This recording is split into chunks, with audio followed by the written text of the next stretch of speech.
Jadi nggak ada orang Islam bangun tidur yang nggak punya agenda, nggak ada begitu. Standar orang Islam itu bangun sudah punya agenda, hari itu mau ngapain. Bangun tidur apa yang mau saya kerjakan, jam 5 apa yang saya lakukan, nanti subuh jamaah di mana, zuhur jamaah di mana, asar jamaah di mana, meeting jam berapa, bagaimana ngatur cara rapat itu yang tidak bertabrakan dengan waktu sholat. Bagaimana ngatur pekerjaan yang nanti dalam saat yang bersamaan masih bisa murajaah, misal. Diatur. Orang Islam itu begitu. Supaya minta persetujuan dari Allah agar dimudahkan, dilancarkan, kalau kerja karirnya naik, kalau mengawali dibimbing supaya tidak berbuat maksiat, tak perlu nyogok, menyingkirkan, menyungkurkan orang lain, tak perlu berbuat dan merendahkan orang lain. Kemudian kalau punya masalah diselesaikan, kalau diganggu ditolong oleh Allah. Maka sejak bangun itu dicontohkan oleh Nabi. Kalau sudah punya rencana, sudah berdoa, kerjakan amalan ini. Apakah amalan itu yang hebat saat itu dikerjakan? Langsung Allah jamin 4 hal yang tidak diberikan kepada orang bahkan muslim, bahkan orang beriman, mengerjakan sholat 5 kali dalam sehari, menunaikan zakat, mengerjakan umrah, melakukan haji, rajin puasa, tapi tidak mengerjakan amalan ini.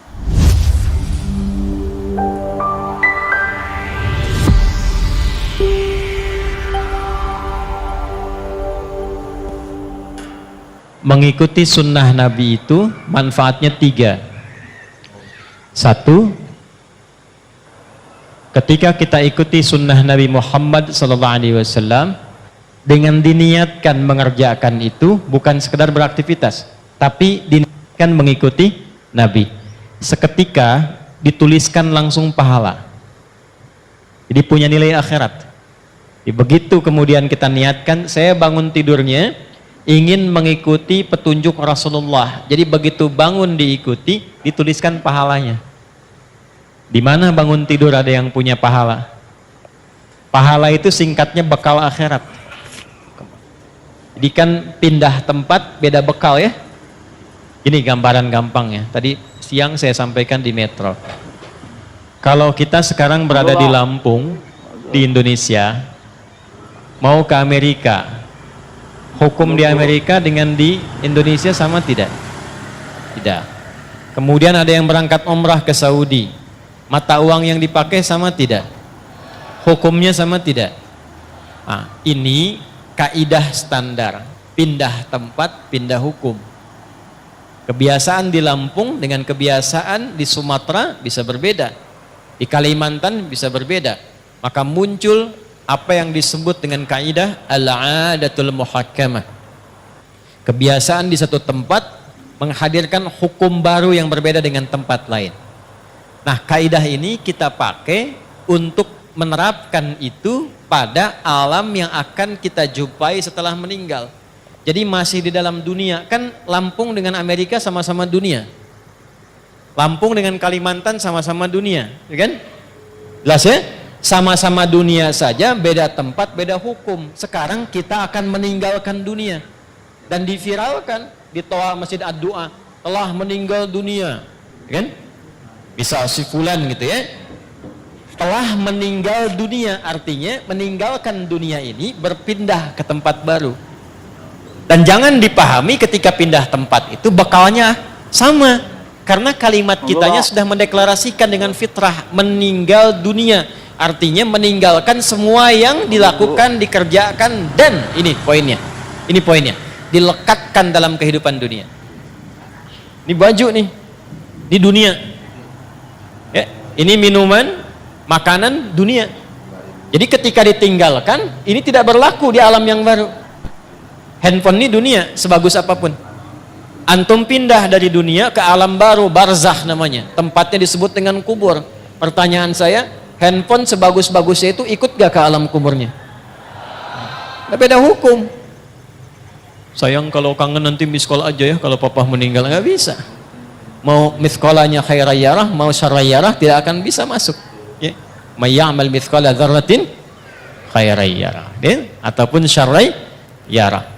Minuman juga begitu. Apa yang berlaku di dunia tidak berlaku di alam kubur, apalagi di akhirat. Alhamdulillah. Maka balik bertanya, apa bekal saat kita nanti berpulang kepada Allah saat meninggalkan dunia ini, maka diberi rumus. Ya, diberi rumus. Apa rumusnya? Pekerjaan kita yang dikerjakan di dunia itu disebut amal namanya. Semua amal itu saat dikerjakan akan punya nilai akhirat, dipandang baik oleh Allah. Bila perbuatan itu dipandang baik oleh Allah, maka seketika dia punya nilai akhirat. Sesuatu yang dipandang baik oleh Allah singkatnya disebut salih. Maka pekerjaan kita, amal kita, jika saat dilakukan bersamaan dengan itu punya nilai akhiratnya, pastikan semua amal itu punya sifat salih. Amal bertemu salih disebut dengan amal salih. Nah, amal salih itu maksudnya saat dikerjakan, dunianya dapat perbuatan itu, hasilnya ada, akhiratnya pun dituliskan. Itu yang dimaksudkan. Kalau orang cuma melakukan amal tanpa salih, rugi dia. Allah kasih 24 jam nih dalam sehari. Kerjakan dunia terus, tapi tidak ada investasi akhiratnya. Itu disebut oleh Al-Quran sebagai manusia rugi. Bahkan turun satu surah 103. Ya, manusia yang beraktivitas namanya disebut insan. Manusia yang berdasarkan kecenderungan nafsunya disebut dengan bashar. Manusia dengan karakter lembutnya disebut dengan ins. Manusia dengan sifat sosialnya disebut nas. Manusia berdasarkan keturunannya disebut dengan bani Adam. Ketika Allah menyebutkan manusia, nama terkait aktivitasnya disebut kalimat insan. Wal asr. Aku bersumpah demi waktu yang aku berikan pada manusia supaya diisi dengan perbuatan 24 jam. Cuma sayang, innal insana lafi, sungguh manusia yang beraktivitas menata waktu itu, mengisi waktu itu, tidak semuanya mendapatkan keuntungan. Tidak semua mampu mengolah waktu menjadi baik. Dan ada orang-orang yang ketika beraktivitas Allah pandang lafi khusr, rugi dia. Ya, rugi. Kenapa? Karena dia tidak menyiapkan, bukan dunianya, bukan. Di sini bukan bicara dunia. Bukan bicara dunia. Jadi kalaupun Anda sukses, terukur urusan dunianya. Jam 7 saya kerjakan ini, jam 8 melakukan ini, jam 9 rapat di sini, jam 12 mendapatkan hasil ini, jam 3, jam 4, jam 5, sampai tidur di malam hari. Tapi dunia, ayat ini tetap mengatakan Anda rugi. Karena ketika Anda meninggalkan dunia itu, ternyata tidak punya apa-apa untuk dibawa. Maka Allah memberikan pilihan. Ya, kalau saya tanya begini, Anda pilih dunia atau akhirat? Yang akhirat angkat tangan. Dah turun. Yang dunia? Ya, baik. Gak apa-apa, kan pilihan ya. Menang tidak dapat hadiah, kalah pun tidak dosa ya. Ternyata Anda banyaknya ngangkat pilih akhirat. Ternyata ketetapan Allah tidak begitu. Yang Allah inginkan, ambil dunia akhirat. Ya kan doanya begitu kan? Wa minhum may yaqulu rabbana atina fid dunya wa fil akhirati. Jadi nggak mungkin dapat akhirat kalau tidak melalui dunia. Jalan akhirat itu dunia. Nggak bisa, tanpa dunia dapat akhirat tuh nggak bisa. Bagaimana caranya sholat supaya benar? Tertutup aurat. Ini dunia untuk menutup itu. Ini dunia nih, tembok segalanya. Dunia. Jadi untuk mendapatkan akhirat butuh apa? Nah, sifat pekerjaan dunia disebut amal. Sifat keberkahan akhirat disebut soleh. Kalau ingin sekaligus dunia akhirat, maka pastikan setiap amal jadi illalladzina amanu wa amilus. Kecuali orang beriman. Allah ingin memberikan sindiran halus tapi dalam. Standarnya orang beriman itu pasti sukses dunia akhirat. Di standar orang beriman itu pasti amalnya soleh. Ya, begitu mengerjakan perbuatan punya nilai akhiratnya. Ini apa fungsi mata apa? Melihat. Tapi orang beriman melihatnya bukan sekedar melihat, karena kalau cuma melihat itu dunia. Dunia, semua bisa dilihat. Bagaimana caranya ketika mata ini melihat, melihatnya yang soleh. Karena itu ketika mata disebutkan, imannya ikut. Untuk menunjukkan standar orang beriman, matanya pasti soleh. Quran surah 24. Laki-laki ayat 30, perempuan 31. Qul lil mu'minin, mata dulu sebelum iman dulu sebelum matanya. Viralkan Muhammad SAW pada setiap insan yang mengatakan dirinya beriman. Yaghuddu min absarihim, matanya hanya digunakan untuk melihat yang baik saja, yang saleh. Jadi imannya bekerja. Nanti kelihatan ngeceknya. Nanti pas mau pulang, kan sendal banyak tuh di luar ya. Yang soleh itu langsung, itu sendal kamu, yang lain jangan dilihat. Nah itu mata soleh. Mata salah beda ya, yang bagus yang itu tuh cepet ya. Itu poin, dari mata turun ke lisan dulu, langsung ke hati aja, ke lisan. Nah lisan kalau pakai iman, maka bicaranya jadi amal soleh, bukan sekedar bicara. Sekarang yang bicara banyak. Saya bingung kenapa mudah sekali mencela orang, mudah merendahkan orang. Itu bukan tipikal insan beriman. Lisan insan beriman itu standarnya, imannya dulu baru lisannya. Quran surah 49 ayat 11, ya ayyuhalladzina amanu, iman dulu sebelum lisan. La yashar qaumin qaum, standar lisan orang beriman tidak mudah mencela. La yaghtab ba'dukum ba'da, tidak bikin hoax, tidak mudah menggibah, tidak mudah membicarakan keburukan orang lain. Saya tidak begitu Ustaz, bagus, tidak seperti orang itu tuh, orang itu mah. Itu lisan beriman. Itu standar teman-teman, standar. Jadi kalau ada kehilangan itu sekarang, mengaku beriman mudah menjatuhkan orang dengan lisan, mudah mencela, berarti ada masalah dalam imannya, di bawah standar itu. Ya sebentar, ya betul, tuh kan bayi juga protes tuh. Nah sekarang untuk mengembalikan itu dari ujung kepala sampai ujung kaki supaya benar jadi amal saleh, lisan ini ketika bicara baik itu bukan sekedar dapat keberkahan dunia, tuliskan pahala akhiratnya. Ya, pahala akhiratnya dapatkan. Yang paling menarik nanti, dunia dapat, akhirat dituliskan. Itu satu, pola mengikuti Nabi. Dua, saya agak cepat. Orang yang membiasakan diri beraktivitas mengikuti kegiatan Nabi, maka Allah akan merubah orang itu menjadi orang baik yang punya sifat keteladanan. Monggo Pak. Langsung jadi teladan. Dalilnya Pak, Quran surah ke-33 ayat 21. Laqad kana lakum fi rasulillahi uswatun, dan sungguh jangan ragu, telah aku tetapkan pada kepribadian Rasulullah sallallahu alaihi wasallam itu suri teladan yang baik. Ada qudwah, ada uswah, itu berbeda. Qudwah teladan bisa diikuti, tapi yang mengikuti belum tentu jadi teladan lagi. Uswah teladan, ketika diikuti, yang mengikuti ini otomatis jadi teladan di eranya. Contoh, Abu Bakar itu siapa masuk Islam? Tapi setelah masuk Islam, diikuti Nabi, gaya Nabi, perilaku Nabi, sepeninggal Nabi, jadi teladan. Umar siapa sebelum masuk Islam? Baca sejarahnya. Bagaimana pergaulannya, apa yang diminumnya. Setelah masuk Islam, imannya merubah beliau menjadi lebih baik, diikuti pola hidup Nabi, beliau viral namanya sampai sekarang. Alhamdulillah. Dan tidak usah jauh-jauh ke era kita sekarang. Ulama-ulama, tokoh-tokoh, kan? Yang baik-baik, yang mengikuti pola Nabi Sallallahu Alaihi Wasallam. Silahkan kalau nggak percaya. Dari bicaranya coba ikuti cara bicara Nabi. Dari berjalannya ikuti jalannya Nabi. Sifat lembutnya ikuti lembutnya Nabi. Jangankan kita mendapatkan kebaikannya, di saat yang sama kita menjadi teladan di bidang apapun itu.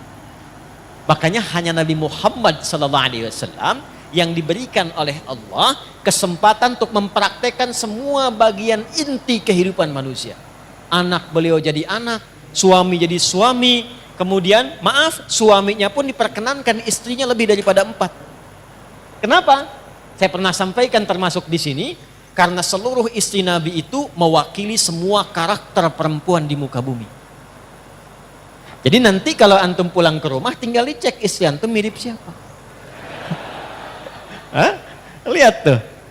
Kalau Sayyidah Khadijah agak jarang tuh. Begitu dilihat, setengah masalah hilang. Ya, Sayyidah Khadijah, dengar kata-katanya, masalah hilang betulan. Antum lihat istri, tambah masalah, repot. Ya. Maka berlatih. Jadi ayah, figur. Jadi kakek, figur. Jadi pemimpin, figur. Pedagang, figur. Perawat yatim, figur. Jadi tetangga, figur. Tetangga, Nabi. Sekarang tetangga masa gitu. Ya. Dulu semua jadi contoh. Nah ini poin. Ini poin. Yang telah kepada orang itu. Turun cinta Allah. Ini yang mahal. Jadi di antara amalan yang cepat mendapatkan cinta Allah itu salah satu amalan yang intinya mencoba meneladani keutamaan Rasulullah SAW. Itu begitu dikerjakan walaupun mungkin awalannya sederhana, tapi kita sedang mencoba mendapatkan cinta Allah Subhanahu wa taala. Apa dalilnya? Quran surah ketiga Ali Imran di ayat ke-31. Qul in kuntum tuhibbunallaha fattabi'uni yuhibbukumullah. Katakan Muhammad, viralkan kepada umatmu, siapa yang serius mencintai Allah, buktikan cintanya dengan mengikuti petunjuk Nabi Muhammad SAW. Ikuti kebiasaannya. Bukan hanya sholatnya, awas. Sholatnya seperti sholat Nabi, bagus. Akhlaknya kayak Nabi enggak? Jangan sampai sholatnya ritual diikuti, tapi hikmah sholatnya enggak dipraktekkan. Inna sholata tanha anil fakhsya. Katanya sholatnya pakai dalil, tapi lisannya fakhsya, manfaat sholatnya enggak ada. Tangannya mungkar, manfaat sholatnya enggak ada. Itu poinnya. Jadi semua aspek bagian kehidupan kita ketika diikutkan mengikuti Nabi, bukan hanya sholatnya, tidurnya, jalannya, berpakaiannya, bahkan mau masuk toiletnya, keluar toiletnya, saat yang sama Allah menurunkan cintanya. Kalau sudah cinta Allah diturunkan, maka semua akses dibuka, semua salah ditutup. Dosa diampuni, wa yaghfir lakum dzunubakum. Diampuni dosa itu artinya dijaga hidup kita dari perbuatan-perbuatan salah, apapun pekerjaan kita selama hidup. Jelas sampai sini? Paham? Nah, pertemuan lalu kita sudah belajar tentang cara bangun tidurnya Nabi SAW. Maksud saya, evaluasi dulu sebelum kita melanjutkan pada pembahasan berikutnya. Sampai detik ini Anda datang di tempat ini, berapa dari bagian yang sudah saya jelaskan yang sudah kita amalkan? Ya, karena Nabi SAW, saya bacakan lagi hadisnya. Kama qala, adalah kebiasaan Nabi SAW. Idza staiqadha min naumihi, kalau beliau bangun dari tidurnya, fajalasa, maka beliau duduk terlebih dahulu. Ya, secara medis ini bagus, sesuai. Jadi jangan langsung bangun langsung lari ke kamar mandi, ya, sempoyongan jatuh antum. Ya, duduk dulu tenang. Tapi niatkan bukan sekedar duduk, bukan karena medis mengatakan itu baik, bukan, karena Nabi ngasih contoh. Itu poinnya. Kemudian Bamasaha biyadihi min athari naumi. Dia gunakan bagian tangannya yang bersih untuk menghilangkan bekas ngantuknya. Di walaupun bangunnya setengah dua, duduk dulu. Kan dalam duduk itu yang tenang kadang-kadang kan masih begini, ya. Apa bahasa Jepangnya? Nundutan. Gitu ya. Ya, kadang kan masih begini kan, begitu sadar udah jam 2. Dan itu belum sadar penuh. Jadi bukan langsung baca doa. Doa itu dipanjatkan dalam keadaan sadar. Bukan masih ngantuk. Maka sunnah yang kedua, hilangkan dulu bekas ngantuknya dengan tangan yang diduga bersih. Jelas? Baru setelah itu, faqara'a khawatima Ali Imran, membacakan 11 ayat terakhir surah Ali Imran. Ya, baca di situ, dibacakan dengan lisan, difahami dengan pikiran, diniatkan dengan hati untuk mengamalkan. Kita sudah bahas di pertemuan lalu, intinya menyusun kurikulum hidup di hari itu, dunia sampai akhiratnya. Kan spiritnya begitu ya, bagi yang baru bergabung, lihat lagi episode yang sebelumnya. Jadi nggak ada orang Islam bangun tidur yang nggak punya agenda, nggak ada begitu. Standar orang Islam itu bangun sudah punya agenda, hari itu mau ngapain. Bangun tidur apa yang mau saya kerjakan, jam 5 apa yang saya lakukan, nanti subuh jamaah di mana, zuhur jamaah di mana, asar jamaah di mana, meeting jam berapa, bagaimana ngatur cara rapat itu yang tidak bertabrakan dengan waktu sholat. Bagaimana ngatur pekerjaan yang nanti dalam saat yang bersamaan masih bisa murajaah, misal diatur. Orang Islam tuh begitu. Makanya dibikin formatnya dengan nama-nama waktu sholat. Begitu bangun ketemu subuh. Setelah itu kan dari kata asbah yang sudah siap dengan rencana. Was-subhi idza tanaffas. Quran surah 81 ayat 18. Dan aku bersumpah demi waktu subuh kalau sudah tiba, bersamaan dengan nafas yang keluar yang baru itu, agenda kita sudah tersusun. Cek di pertengahan siang, siang itu nahar, tapi zuhur. Zuhur itu dari kata ibhar, jelas terang. Sudah jelas belum hasilnya? Jadi ibadah enggak? Atau cuma dunia saja? Evaluasi lagi. Kalau masih ada yang sulit, datang ke masjid, sholat, minta kemudahan. Kalau cuma dunia, tobat, datang ke masjid, dapatkan cinta Allah. Maka muncullah kemudian asar. Ingatkan, jangan sampai rugi. Karena sebentar lagi juga, kalau bukan meninggalkan dunia duluan, dunia meninggalkan kita. Maka diperlihatkan maghrib. Lihat ke alam tuh. Alam saja tidak selamanya terang. Pasti akan gelap. Lalu ujungnya adalah isya. Dari kata asya, pencarian ma'isyah, sibuk. Kalau turun ke kasrah, isya, sesibuk-sibuknya pasti akan selesai juga. Jadi kalau dengar adzan isya, Allahu Akbar, Allahu Akbar, itu rasanya beda dengan maghrib. Lain dengan subuh. Kalau dengarnya pakai iman, itu lain. Kalau nggak pakai iman, beda rasanya. Adzan. Monggo, Pak. Baru duhur, tak asar lagi. Tapi kalau pakai iman lain. Allahu Akbar, Allahu Akbar. Isya. Adi, sesibuk-sibuk ya kamu pasti akan pulang. Apa yang sudah kamu siapkan untuk pulang? Pasti terpejam matamu setelah ini. Apa persiapanmu? Itu dalam sekali maknanya. Maghrib, asar beda. Kalau kita ngajinya dengan pemahaman. Tapi kalau ngajinya tidak dengan argumen hanya sentimen saja. Kadang kita hanya memenuhi, kadang hanya memenuhi sebagian. Allahu Akbar, Allahu Akbar. Kecilin tuh toanya. Udah kecil Pak, cuman mic-nya aja yang kencang. Paham ya? Nah itu poinnya. Jadi apa yang kita bahas di pertemuan lalu seharusnya sampai sekarang diwujudkan oleh kita. Tidak ada kita bangun dari tidur kecuali kita punya program yang terukur. Sampai pulang. Innaka la tukhliful mi'ad. Sampai pastajab, sampai istiqomah di ayat ke-200-nya. Turunkan. Kan pernah saya sampaikan. Kalau mau bikin kurikulum, turunkan dulu surganya. Maksud surga itu ayat-ayat surga yang berbicara tentang tujuan kita. Nih contoh, surga kan ada 8 tingkatannya. Dari 8 itu, antum mau masuk dari yang mana? Dulu sahabat begitu. Monggo, Pak. Nanti baru jadi profesi. Contoh begini nih. Yang pengen masuk surga Firdaus misalnya angkat tangan. Angkat aja nggak apa-apa ya namanya berharap kan. Dah. Bagus. Dah ngangkatnya begini aja, nggak usah begini, nggak usah. Gini. Dah. Awas, jangan bawa-bawa politik ke sini. Kita lagi ngaji, ya. Keluar. Gak boleh, gini. Dah? Yang pengen masuk surga Aden siapa? Baik. Pertanyaan saya bukan itu. Tahu nggak kurikulumnya apa? Tuh. Pengen masuk surga Firdaus, amalannya apa? Sifatnya apa?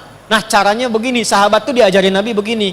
Kamu pengen ke Firdaus, turunkanlah karakteristik surga Firdaus, amalannya apa?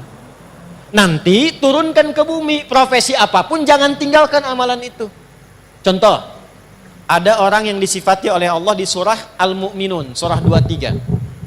Ayat 9 sampai 11-nya itu dengan para penghuni surga Firdaus yang sedang berpetualang di bumi. Ada ciri-cirinya. Ulaika humul warithun alladzina yarithuna al-firdausa hum fiha khalidun. Tahukah kalian? Mereka itu ada orang-orang yang calon penghuni surga Firdaus yang sedang berpetualang di bumi dan mereka akan kekal saat pulang tinggal di surga Firdaus. Siapa mereka itu? Urutkan dari ayat 1 sampai ke ayat tadi.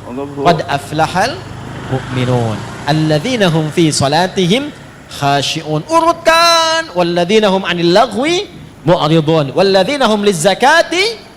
Nah, amal itu turunkan ke bumi dengan pekerjaan Anda sekarang, saya sekarang, kita sekarang. Laksanakan pekerjaan kita, jaga sifat-sifat penghuni surga Firdaus tadi. Gitu caranya.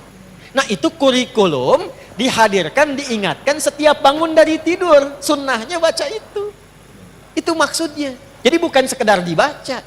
Karena agama ini bukan cuma bacaan, tapi pemahaman dan amalan. Al-iman wal amal, al-qiraah wat tilawah. Qiraah itu baca, tilawah itu paham. Orang yang baca qori. Ya, makanya ketika qori baca, cuman baca. Untuk memahamkan di samping ada yang terjemahan. Ya kan? Yang terjemahan itu namanya siapa?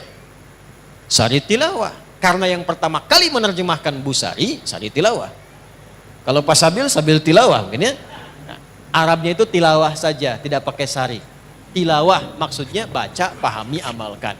Cuma mungkin di kita yang pertama kali menerjemahkan namanya Busari, maka disebut Sari tilawah. Itu maksudnya. Dah, sekarang sudah selesai. Urutannya begini. Urutannya sudah bangun, sadar, siap kurikulum, baru berdoa. Alhamdulillahilladzi ahyana ba'dama amatana wa ilaihin. Perhatikan korelasi kurikulum tadi dengan doa yang kita bacakan. Dikhawatirkan baca itu bagus tapi nggak tahu artinya. Padahal itu komitmen. Terima kasih ya Allah yang telah memberikan saya kesempatan untuk menjalani hidup hari ini. Mungkin saja engkau wafatkan aku dalam tidur bila sesuai ajal. Terima kasih engkau berikan aku kesempatan lagi beraktivitas. Perhatikan. Wa ilaihin nusyur, dan aku berjanji untuk cari bekal lebih baik di hari ini sebagai persiapan kembali kepada. Balik ditanya, persiapannya apa? Ayat tadilah yang kita keluarkan sebagai kurikulum. Supaya minta persetujuan dari Allah agar dimudahkan, dilancarkan, kalau kerja karirnya naik, kalau mengawali dibimbing supaya tidak berbuat maksiat, tak perlu nyogok, menyingkirkan, menyungkurkan orang lain, tak perlu berbuat dan merendahkan orang lain. Kemudian kalau punya masalah diselesaikan, kalau diganggu ditolong oleh Allah. Maka sejak bangun itu dicontohkan oleh Nabi. Kalau sudah punya rencana, sudah berdoa, kerjakan amalan ini. Apakah amalan itu? Kita teruskan hadisnya. Halo? Thumma dhahaba ila shinnin mu'allaqa. Kemudian Nabi memberikan contoh pergi ke tempat tertutup fatawadda, lalu berwudu. Wudu sudah pernah saya contohkan di fikih salat dulu ya. Ini tidak perlu diulang lagi di sini sehingga nanti teman-teman yang baru bergabung lihat episode sebelumnya. Ada tambahan yang suami istri sudah bergaul kemudian mandi terlebih dahulu. Dan saya sudah bikin video khusus tentang mandi janabah. Ya, bahkan saya praktekkan masih pakai baju tuh bersih dengan air itu ya. Silahkan dicek, itu sudah saya tunjukkan. Sekarang amalan apa setelah wudhu itu yang saat kita mengamalkannya dibawalah kurikulum tadi, dimintakan kepada Allah kemudahan dan segalanya. Yang hebat saat itu dikerjakan langsung Allah jamin 4 hal yang tidak diberikan kepada orang bahkan muslim, bahkan orang beriman, mengerjakan sholat 5 kali dalam sehari, menunaikan zakat, mengerjakan umrah, melakukan haji, rajin puasa, tapi tidak mengerjakan amalan ini, tidak mendapatkan 4 keutamaan ini. 4 keutamaan itulah didapatkan di Quran dulu, dalilnya pakai Quran dulu. Quran surah ke-17 Al-Isra di ayat 79 sampai dengan ayat 80-nya. Saya bacakan cepat. Wa minal laili fatahajjad bi nafilatan laka. 1. Asa an yab'athaka rabbuka maqaman mahmuda. 2. Wa qur rabbi adkhilni mudkhala sidq. 3. Wa akhrijni mukhraja sidq. 4. Waj'alni min ladunka sultanan nasira. Lihat kaitannya dengan kurikulum tadi. Saya agak cepat nguraikannya begini ya. Sebentar. Waktu kita terbatas, tolong fokus dengan baik ya. Belakang kelihatan ini? Ah ya, kelihatan. Belum saya tulis udah kelihatan. Imannya kuat banget belakang tuh. Nah, ini saya urutkan ya, diagramnya begini. Bangun. Bangun tidur. Siapa yang bilang tadi itu? Mau tidur, tidur lagi. Mau tidur doa. Kan sudah Nabi ini. Bangun tidur. Ya. Duduk. Hilangkan bekas ngantuk.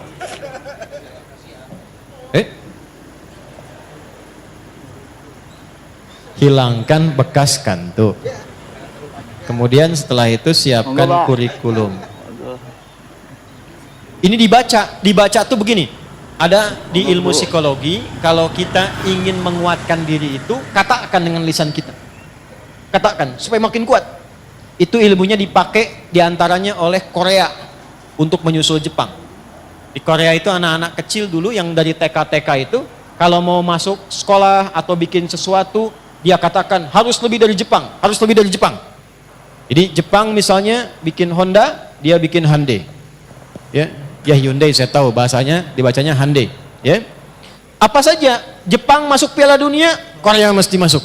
Ya, apa saja dibuat. Nah itu dikatakan Jepang lebih dulu. Masih ingat gak waktu dulu 97 tuh ada acara namanya Benteng Takeshi. Ya kan? Begitu mau nembak katakan kamu bisa, kamu bisa, kamu bisa. Nah kan? Ya kan? Semusim dengan Dragon Ball itu kan? Ya. Susuke Watanabe dulu yang nulis Dragon Ball itu. Kenapa jadi ke situ ya? Nah ini bacakan, katakan Quran surah 3 ayat 190 sampai 200. Tapi saat dibaca itu kita sudah siapkan pekerjaan kita kan beda-beda. Tapi sifatnya sudah diturunkan. Setelah itu baru doa. Alhamdulillahilladzi ahyana ba'dama amatana wa ilaihin. Nah, setelah berdoa dan mengatakan wa ilaihin nusyur, barulah adabnya dicontohkan oleh Nabi. Bawa kurikulum ini, bersihkan diri dulu, wudhu dengan baik, tunaikanlah kemudian amalan yang disebut dengan tahajud. Ya. Di tahajud ini bukan amal biasa, ini penting. Ini rahasia di antara kita ya. Kita aja nih malam ini. Shh. Tahajud itu amal yang tidak pernah ditinggalkan Nabi, bahkan dalam sakit dan misi militernya. Nabi dikonfirmasi oleh Sayyidah Aisyah radhiyallahu taala anha, dalam sakit pun itu masih memaksakan tahajud walaupun sampai duduk. Bengkak kaki masih tahajud. Kesaksian beberapa sahabat menjelang misi militer karena diserang harus bertahan. Maka yang terjadi apa? Semua bersiap, berbaris, ada yang lihat semua tidur kecuali Nabi di bawah pohon masih tahajud. Masih tahajud. Ulama kemudian meriset, dicari apa sebetulnya pentingnya tahajud ini sampai Nabi itu ngasih contoh, sampai nanti ada komen dari sahabat-sahabat terdekat Nabi, bahasa kitanya begini. Kalau kita masih mampu, jangan tinggallah kemudian. Apa keistimewaan tahajud ini? Pentingnya apa? Di Islam tuh runtut semuanya. Saya langsung cepat dulu. Orang-orang yang datang membawa kurikulum hidup. Lalu dia menunaikan malamnya tahajud. Ingat, saya belum bicara fikih ya. Kalau fikih itu cuman membahas tentang sholatnya saja. Enggak terkait dengan ini pun Anda sholat, sah sholatnya. Tapi kalau kita menginginkan hikmah, ada keberkahan di balik tahajud yang terkait dengan kehidupan kita, pahami ininya dulu. Kalau ngajinya nggak begini, nggak masuk. Jelas ya? 1. Asa ayyab'atsaka rabbuka maqaman mahmuda. Orang yang konsisten, ingat konsisten. Ya, bukan malam ini tahajud, besok tidak. Besoknya tahajud, besoknya tidak. Kenapa kamu begitu? Saya melihat ada puasa Daud, mungkin ada tahajud Daud juga gitu kan. Itu tidak demikian. Dia jaga tiap malam, maka 1, Allah akan angkat derajatnya. Kalau di dunia itu karirnya atau pekerjaannya, kalau di akhirat itu tingkatan surganya. Maqaman mahmuda, di tempat terbaik yang orang pun semua memahami dia memang layak. Contoh, karir. Ada orang pengen dapat jabatan nyogok? Ada yang menyuap? Ada nggak orang sudah dapat jabatan tapi orang lain nyoal? Dia nggak layak di situ, ada? Amalan ini membimbing pelakunya, apapun pekerjaannya, diangkat oleh Allah ke tempat tertinggi dan orang semua paham, pantas memang dia ada di situ. 1. Jelas? Dan 2, ini yang menarik. Wa qur rabbi adkhilni mudkhala sidq. Perintah dari Allah, katakan, Rabbi adkhilni mudkhala sidqin. Ya Allah, bimbing hamba mengawali aktivitas ini dalam bimbinganmu dengan cara yang terbaik. Orang yang rajin tahajud, pekerjaannya dibimbing Allah. Insya Allah. Ya. Ada orang skripsi dibimbing dosen pinter banget. Rumah tangga dibimbing. Seakan-akan gak punya masalah. Begitu ada masalah, di tiap masalah. Bukan gak punya masalah. Kadang-kadang masalahnya banyak, sama. Antum jangan kira seorang kiai, ustadz kayak saya gak punya masalah. Banyak masalah. Apa gak banyak tuh? Ya. Kalau kita tidak mendekat kepada Allah, tidak bangun komunikasi, tidak tersambung, gak mudah. Monggo, Pak. Gak mudah. Jadi kiai itu gak mudah. Gak bisa pensiun. Ya. Monggo, Bu. Gak boleh menyembunyikan ilmu. Ngajar gak boleh cari dunia. Gak boleh saya mikirin amplop. Doa-doa besar nih, kalau tebal itu sahih. Kalau tipis, dhaif. Tipis tapi banyak, sahih li ghairihi. Gak ada. Gak boleh bicara tarif, gak boleh minta-minta begitu, ikhlas kalau mengajar. Jangan menyembunyikan. Yang paling repot tuh begini, kalau disampaikan ente ngamalkan. Jadi kalau saya misalnya sekarang pandai nasihati, tidak mengamalkan, itu dicela oleh Allah. Afala ta'qilun? Otak kamu di mana kata Allah? Dan gak bisa pensiun. Itu kalau gak bangun komunikasi, tersambung dengan Allah dengan cara yang baik, tidak mudah. Yang keempat, waj'alli min ladunka sultanan nasira. Dilindungi oleh Allah. Allah langsung yang lindungi. Bisnis jangan dikira teman-teman itu berjalan begitu saja. Ada persaingan. Kadang-kadang Anda yang pasang tender begitu dapat, orang lain yang ngambil. Ada begitu? Ada. Al-Baqarah 155 isyaratnya. Ada yang tiba-tiba dijegal, ada yang tiba-tiba begini begitu. Ini dekati amalannya. Jadi begitu kita menunaikan tahajud, bukan persoalan detilkan sekarang, bukan. Kurikulum kita apa nih kegiatannya? Antum pekerjaan apa? Di kebun, di sawah, bertani, berkantor, jualan, dagang. Ini kan kurikulumnya. Susun sampai akhirat, tunaikan tahajud, minta sama Allah dalam sujud.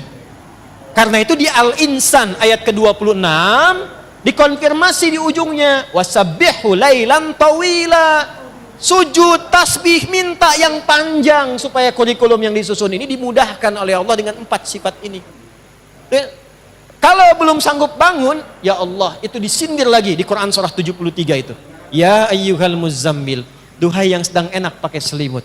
Qumil laila illa qalila. Kamu pengen lancar, pengen senang, pengen mudah, pengen bahagia, tapi kamu jauh dariku. Aku aja dibegitukan. Tuh. Nisfahu awi kusbinhu qalila. Gak usah panjang-panjang. Ini manhaj nanti. Begini cara menunaikannya. Sedikit aja, walau 2 rakaat. Walau witirnya 1 rakaat. Tunaikan dengan ikhlas. Bacakan surat Al-Ikhlas kalau terasa panjang. Misalnya, yang paling menarik tuh begini. Lihat poinnya, lihat poinnya. Ini yang paling menarik. Allahu Akbar. Inna laka fin nahari sabahan tawila. Kamu ini menarik kata Allah. Siangnya sibuk cari dunia, malamnya terlelap dengan selimut. Cita-cita masuk surga, amalan belum cukup. Bangun dong, tuh bangun. Jadi kalau ditanya apa manfaat tahajud dan apa hubungannya dengan doa saat bangun tidur, ini korelasinya. Tahajud adalah panggilan cinta di saat kebanyakan manusia terlelap. Ketika kita bangun, berwudu, dan bersujud, kita sedang mengetuk pintu langit dengan penuh kerendahan hati. Jangan ukur tahajud dari panjangnya doa, tetapi dari keikhlasan dan ketundukan hati. Semoga Allah memudahkan langkah kita untuk istiqomah dalam sholat malam, mengabulkan doa-doa terbaik kita, dan menuntun kita menuju jalan pulang yang diridhoi olehnya.